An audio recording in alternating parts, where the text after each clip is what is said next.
Hello viewers, welcome to all of you. So आज हम जिस टॉपिक के बारे में बात करने जा रहे हैं वो एक बहुत ही इम्पॉर्टेंट टॉपिक है इंग्लिश ग्रामर में, जिस टॉपिक को लेके काफ़ी स्टूडेंट्स के दिमाग में कन्फ्यूजन्स रहती हैं और उस टॉपिक का नाम है जिरंड। जी हाँ, आज हम जिरंड के बारे में बात करने जा रहे हैं।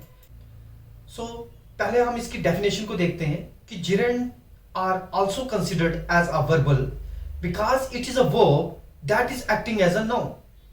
यहां पर आपने एक चीज का जो है वो ध्यान रखना है कि जिरंड जो है और इनको क्या कंसिडर किया जाता है, एज अ वर्बल कंसिडर किया जाता है। जैसे हमने इन्फिनेटिव की बात की थी, क्योंकि ये हम चल रहे हैं कहां से, फाइनाइट और नॉन फाइनाइट वर्ब से।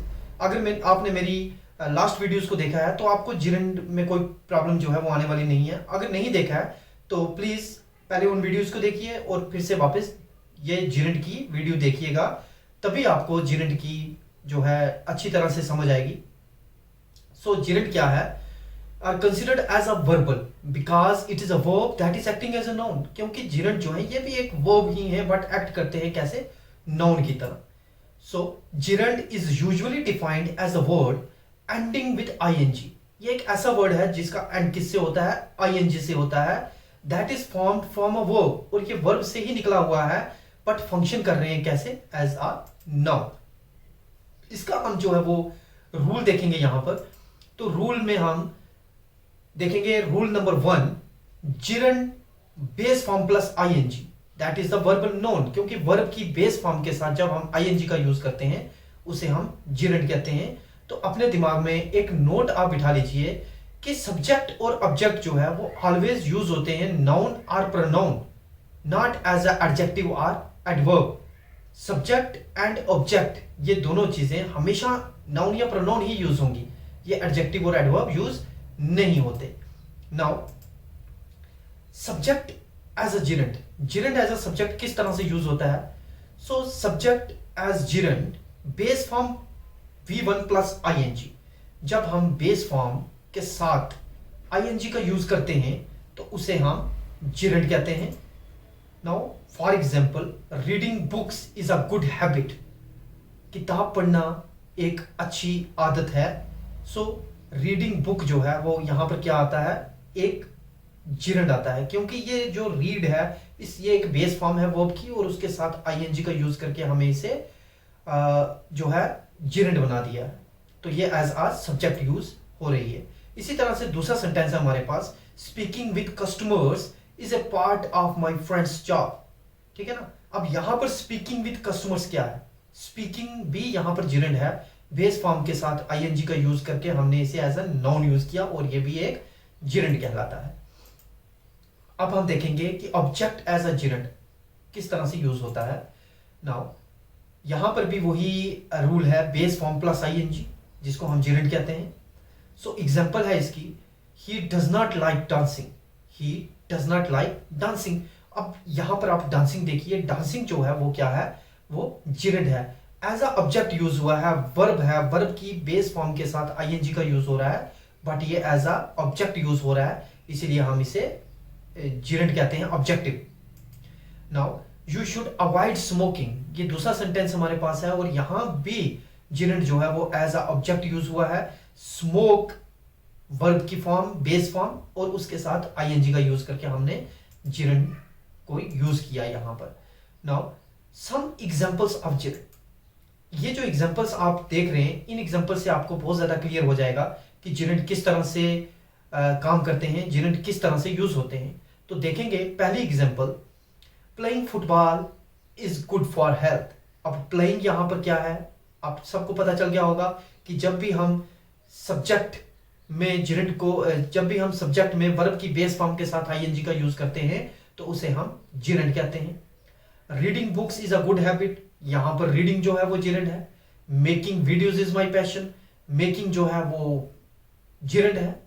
सो he does not like reading, अब यहां पर एज अ ऑब्जेक्ट यूज हो रहा है रीडिंग, वर्ब की बेस फॉर्म के साथ आईएनजी है, तो यहां पर ये रीडिंग जिरंड है। Crying is a baby's way of communicating his her needs.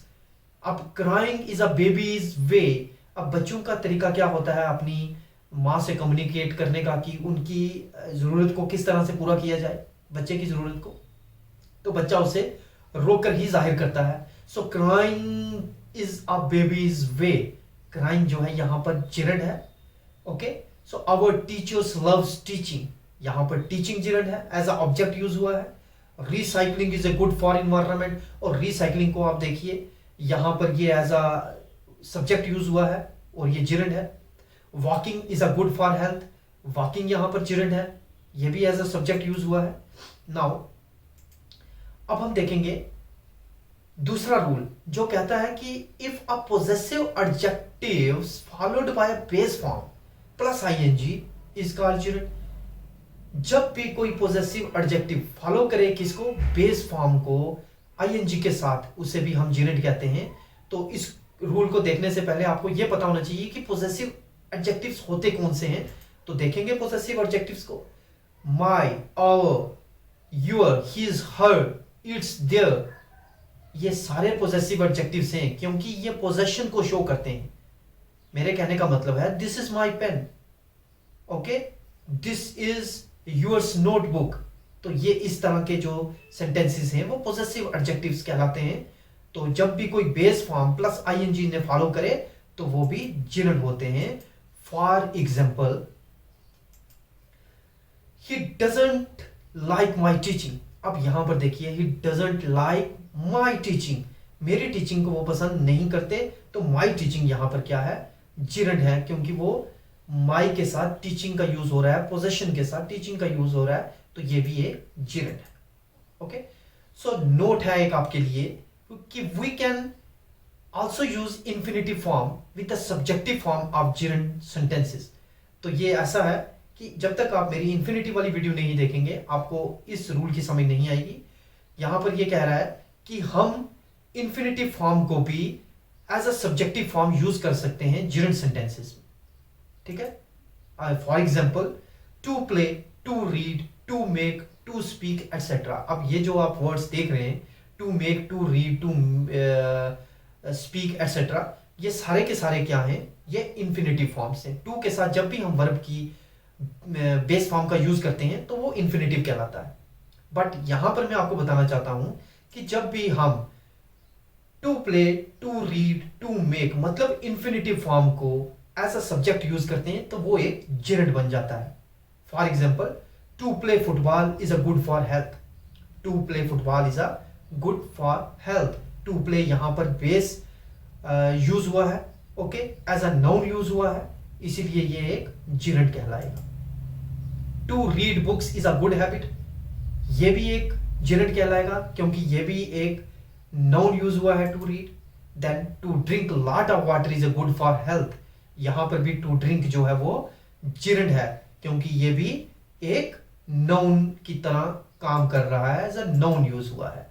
सो कुछ पॉइंट्स रिमेंबर कर लीजिए, आप इन्हें याद कीजिए कि not all words that ends with ING are gerunds. यहां पर ये कहने का मतलब है कि नॉट ऑल वर्ड्स, सारे वर्ड्स जिनके साथ आईएनजी लगा हो वो जिरंड्स नहीं होते। For example, the couple is dancing all nights. अब आप इस सेंटेंस में देखिए, यहां पर बिल्कुल क्लियर है कि डांसिंग ऑल नाइट्स ये क्या है, ये जिरंड नहीं है। डांसिंग यहां पर जिरंड नहीं है क्योंकि इस सेंटेंस में आप यहां पर देखिए, in the above sentence the word dancing is used as a verb phrase. Dancing यहां पर वर्ब फ्रेज यूज हुआ है, not used as a noun और pronoun. So therefore it is not a gerund. Gerund must be used as a noun. मैंने पहले ही आपको बताया कि जिरंड हमेशा एज अ नाउन ही यूज होना चाहिए, तभी वो एक जिरंड कहलाता है। अदरवाइज अगर वो as a verbal phrase use होगा तो वो जिरंड नहीं कहलाएगा। इसीलिए मेरा ये कहने का मतलब है कि हर एक सेंटेंस जो आईएनजी से एंड होता है, हर एक वर्ड जो आईएनजी से एंड होता है वो जिरंड नहीं होता। सो ये थी जिरंड के बारे में थोड़ी सी इंफॉर्मेशन। मुझे लगता है कि आपके लिए बहुत ज़्यादा हेल्पफुल होगी। अगर आपको इस टॉपिक में कुछ समझ नहीं आया या आपको कोई कंफ्यूजन है इसको लेके, तो आप मुझे कमेंट बॉक्स पे मुझे कमेंट कीजिए। मैं अपनी तरफ से उसे पूरी तरह आपके इन क्वेश्चंस को मिटिगेट करने की कोशिश करूंगा। सो नेक्स्ट वीडियो के आने तक के लिए थैंक्स। तो आपने अगर मेरा चैनल अब तक सब्सक्राइब नहीं किया है तो प्लीज़ मेरे चैनल को सब्सक्राइब कीजिए, लाइक कीजिए, शेयर कीजिए और बेल आइकन को दबाना मत भूलिए ताकि मेरी जो लेटेस्ट वीडियोज़ हैं वो आपको मिलती रहें।